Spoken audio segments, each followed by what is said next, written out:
ओम शांति।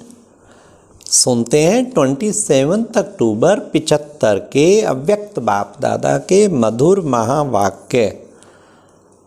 आज की अव्यक्त वाणी का टाइटल है महादानी और वरदानी ही महारथी। आज की मुरली में बाबा ने महारथियों की क्या विशेषता है और बाबा ने कौन सा पाठ पक्का होने से किसी के भी कल्याण के निमित्त बन सकते हैं। साथ साथ बाबा ने महादानी किसे कहा जाता है। नेक्स्ट बाबा ने कौन सा दृश्य वंडरफुल होगा।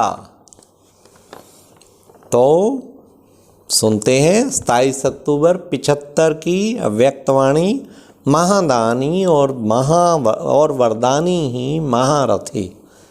विश्व कल्याणकारी और महावरदानी शिव बाबा महारथी बच्चों को देख बोले, ब्रह्मा बाप के समान क्या महारथी भी बाप समान सदा अपने को निमित्त मात्र अनुभव करते हो। चेक करो, ब्रह्मा बाप के समान जैसे ब्रह्मा ने स्वयं को निमित्त समझा तो क्या मैं भी स्वयं को निमित्त समझती हूँ।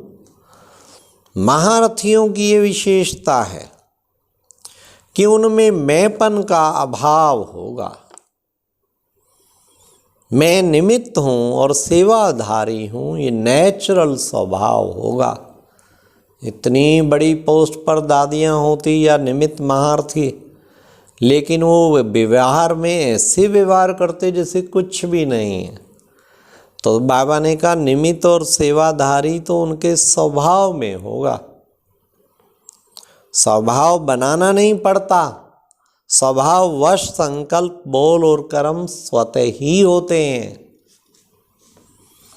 महारथियों के हर संकल्प में विश्व कल्याण की भावना स्पष्ट रूप से दिखाई देगी।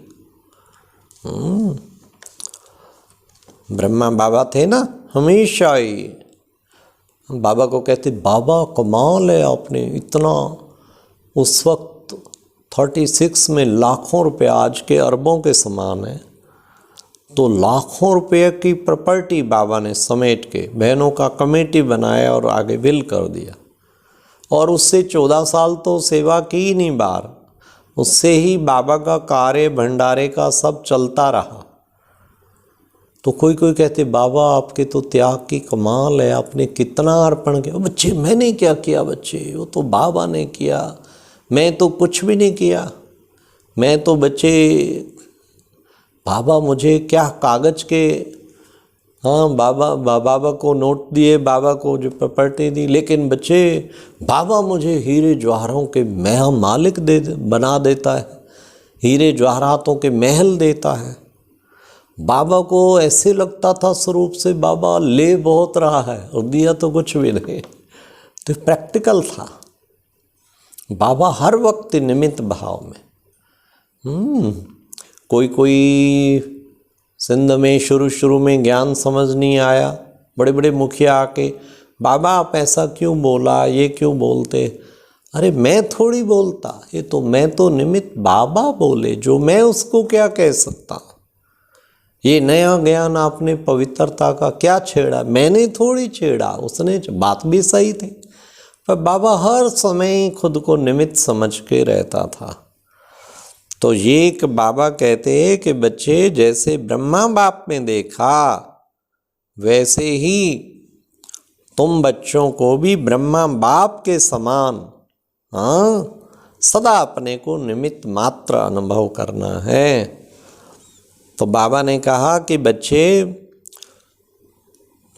उसका प्रैक्टिकल सबूत व प्रमाण हर बात में अन्य आत्मा को, ब्रह्मा बाबा में क्या विशेषता थी, फिर उसका प्रैक्टिकल सबूत हर आत्मा को, अन्य आत्मा को आगे बढ़ाने के लिए पहले आपका पाठ पक्का होगा। जो निमित्त होगा ना उसकी निशानी, वो हर बात में औरों को आगे बढ़ाएगा। पहले आपका पाठ पक्का होगा, पहले मैं नहीं आप कहने से ही उस आत्मा के कल्याण के निमित्त बन जाएंगे।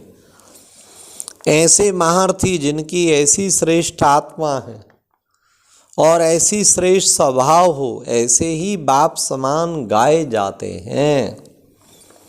महारथी अर्थात महादानी, अपने समय का, अपने सुख के साधनों का, अपने गुणों का और अपनी प्राप्त हुई सर्व शक्तियों का भी अन्य आत्माओं की उन्नति अर्थ दान करने वाले, उसको कहते हैं महादानी। जितनी हमारी दादियाँ, हाँ, दादी जानकी देखो, दादी प्रकाशमणि, सारी दादियाँ अपने लिए कुछ नहीं, सारा ही टाइम अन्य आत्माओं को भरपूर करने में, लाखों करोड़ों आत्माओं को भरपूर करने में पल पल व्यतीत किया, उसको कहते हैं महादानी। ऐसे महादानी के संकल्प और बोल स्वतः ही वरदान के रूप बन जाते। जिस आत्मा के प्रति जो संकल्प करेंगे या जो बोल बोलेंगे, वह उस आत्मा के प्रति वरदान होगा। ये एक बाबा की कमाल थी, ब्रह्मा बाबा के मुख से जिसके लिए जो शब्द निकलता था। हमारी प्रेम बहन हरिद्वार वाले, जो अब तो अव्यक्त हो गए, देहरादून रहते थे, हरिद्वार देहरादून संभालते थे, तो बाबा कोई महामंडलेश्वरों का ग्रुप पाया, उन्होंने बहुत क्वेश्चन किया, बड़ा तर्क वितर्क, कोई भी समझाए वो नहीं, वो आ रहे थे काबू। तो बाबा ने प्रेम बहन को पूना से बुलाया, उसे 2 दिन लगा और वो रोज़ आते थे, हम रोज़ आएंगे, हमारे प्रश्नों का जवाब दो, नहीं तो हम रोज़ आएंगे। बहुत हंगामा किया हुआ था। प्रेम बहन आई तो बाबा ने, बोलो बाबा, बच्ची इनको तुझे समझाना है। बाबा मैं छोटी सी, उस वक्त वो 22-25 वर्ष की शादी, कि मैं छोटी और मैं इन बड़े बड़े महामंडलेश्वरों को कैसे समझाऊंगी, वो यहाँ किसी के काबू नहीं आ रहे, इतना तर्क वितर्क। बच्ची, बाबा ने तुझे वरदान दिया हुआ है, इसलिए तुम्हें समझाना है। तो गई अगले दिन, बाबा ने कह दिया, जो आए वो सारा ग्रुप, अरे ऐसा समझाया, ऐसा 1 घंटा दत्त चित्त होके सुनते रहे, मग्न होके। फिर कहा पहले कहाँ गई थी, आप आती तो कोई बात ही नहीं थी, आपने तो कितना अच्छा हमें समझाया। फिर तो 7 दिन आते रहे, 7 दिन उनको प्रेम बहन ज्ञान सारा समझाती रही, पूरा 7 डे कोर्स, और बड़े खुश हुए। कहाँ तो बोर्ड कहीं देखा, उसी से भड़क उठे और फाड़ने को हो गए, तो रोज आके बहस करें। तो फिर बाबा जब वो पहले दिन इतना संतुष्ट किया, तो बाबा के पास जब प्रेम बहन गई, बाबा ने इतना, बाबा को तो रिपोर्ट पहुंच गई थी, भाव विश्व किशोर ने सारा समाचार दे दिया था कि आज तो सब कायल हो गए, पानी पानी हो गए। तो प्रेम बहन फिर बाबा के पास गई, तो बाबा ने कहा, बच्ची, बाबा ने कहा था ना तुम्हें वरदान है, बाबा तुम्हें वरदान देता है कि तुम्हारे द्वारा बड़े बड़े महामंडलेश्वरों का भी उद्धार होना है। और आगे चल के प्रेम बहन रिलीजियस विंग ब्रह्मा कुमारीज की चेयरपर्सन बनी। और फिर उसके बाद जो है, सचमुच सारे महात्मा आज तक हरिद्वार में प्रेम बहन को याद करते हैं, और सबको सैकड़ों को लेके आती थी मधुबन, और वो बड़े रिस्पेक्ट से प्रेमो बहन जी करते थे। ये बाबा का दिया हुआ वरदान, एक बच्चे नहीं, हर बच्चे को ऐसे बाबा के कितने वरदान मिले। किसको बाबा ने कुछ कहा, हमारे महेंद्र भाई थे भोपाल के, बाबा ने कहा बच्चे किंग महेंद्रा बनेगा, तो सचमुच उसने पूरा जॉन खड़ा कर दिया।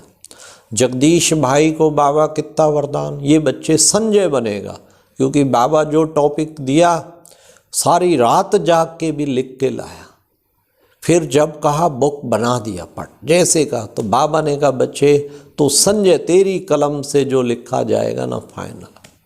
तो देखो प्यारे बाबा के मुख से हर बच्चे के, कितने बच्चे साकार में जो मिले उनको वरदान मिला, और वरदान मिला तो प्रैक्टिकल में वैसे ही बने। जानकी दादी को बाबा कहते थे जनक मसल विदेई, बच्ची तो गुणदान करेगी, सारे विश्व का कल्याण करेगी। सचमुच वो किया। हमारी जयंती बहन थी, बाबा उसे कहा था तुम बच्ची स्पिरिचुअल लीडर बनेगी। और मनोहर दादी सुनाती थी, बाबा कहा कि ये बच्ची सारे दुनिया में उड़ती रहेगी चिड़िया की तरह। तो आज सचमुच वो कितना विश्व सेवा कर रही है। तो वो बाबा ने कहा कि ऐसे महादानी के संकल्प और बोल स्वतः ही वरदान के रूप में बन जाते हैं। जिस आत्मा के प्रति जो संकल्प करेंगे या जो बोल बोलेंगे वह उस आत्मा के प्रति वरदान हो जाएगा। क्योंकि महादानी अर्थात त्याग और तपस्या मूर्त होना, इसी कारण त्याग, तपस्या और महादान का प्रत्यक्ष फल उनका संकल्प वरदान रूप हो जाता है। इसलिए महारथी की महिमा महादानी और वरदानी गाई हुई है। ऐसे महारथियों का संगठन लाइट हाउस और माइट हाउस का काम करेगा। ऐसी तैयारी हो रही है। बाबा पूछते हैं ऐसी तैयारी हो रही है?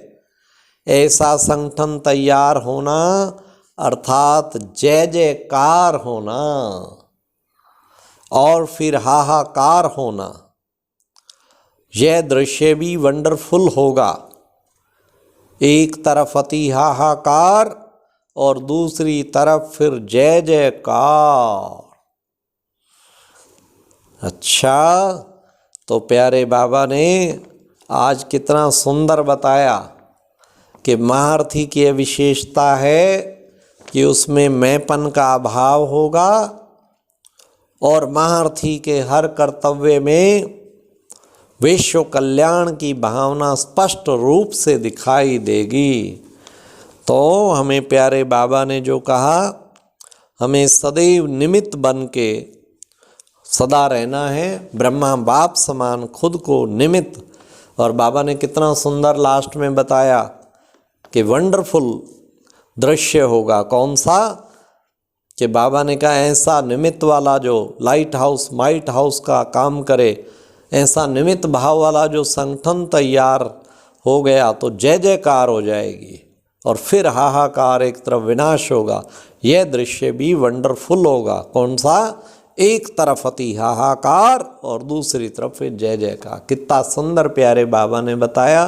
तो आज हम दृढ़ प्रतिज्ञा करें, हमेशा निमित्त निमित्त के लिए एक ही शब्द याद रखें, करण करावनहार बाबा है, मैं तो निमित्त हूँ, माध्यम हूँ।